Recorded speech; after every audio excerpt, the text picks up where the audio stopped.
সন্ধ্যায় মর্মান্তিক দুর্ঘটনা পূর্ব বর্ধমানের জামালপুর পুলমাথা এলাকায়। বাসের সঙ্গে ধাক্কা সাইকেল আরোহী গুরুতর জখম, চিকিৎসা কেন্দ্রে নিয়ে গেলে তাকে মৃত বলে জানানো হয়। মৃত ওই সাইকেল চালকের নাম শুভঙ্কর রানা, বয়স 28 বছর, জামালপুরের বাসিন্দা। জামালপুর থানার পুলিশ হাসপাতাল থেকে দেহ উদ্ধার করেছে। পূর্ব বর্ধমানের জামালপুরের এই ঘটনাকে ঘিরে তীব্র আলোড়ন। বাসটিকে আটক করেছে পুলিশ। জামালপুর পুলমাথা এলাকায় বাসটির সঙ্গে সাইকেলের ধাক্কা লাগে।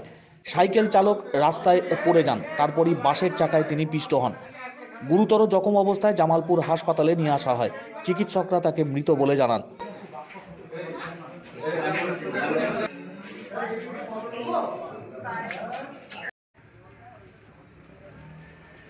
দেখলাম সাইকেলটা নিয়ে ও এদিক দিয়ে আসছিল, আস্তে আস্তে আসছিল।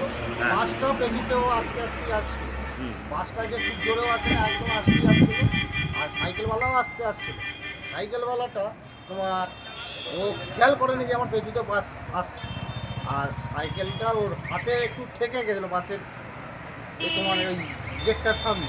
গেট ঠেকে যাওয়াতেই না হ্যান্ডেলটা ঠেকে গেছে বাসে, দিয়ে সামনের চাকা পুরো ঢুকে যায়। ঠিক আছে, দিয়ে আমি হই মেরে বাসওয়ালাকে দাঁড় করিয়ে ওকে আস্তে আস্তে বার করি, ব্যাগ পেছনে আবার ব্যাগ দিয়ে আস্তে করে বার করে জল দিয়ে পূজা করলাম। ফোনটা পড়েছিল, ফোনটা সাইড চাকার উপর দিয়ে চলে গেছে, সামনের চাকা একদম উপর এইটা দিয়ে চেপে গেছে। আর ছিঁড়ে গেছে, এখানটা ছিঁড়ে গেছে, এগুলো ফেটে গেছে। হ্যাঁ, তারপর লোকজন আমি ডাকার পর পুলিশ এলো।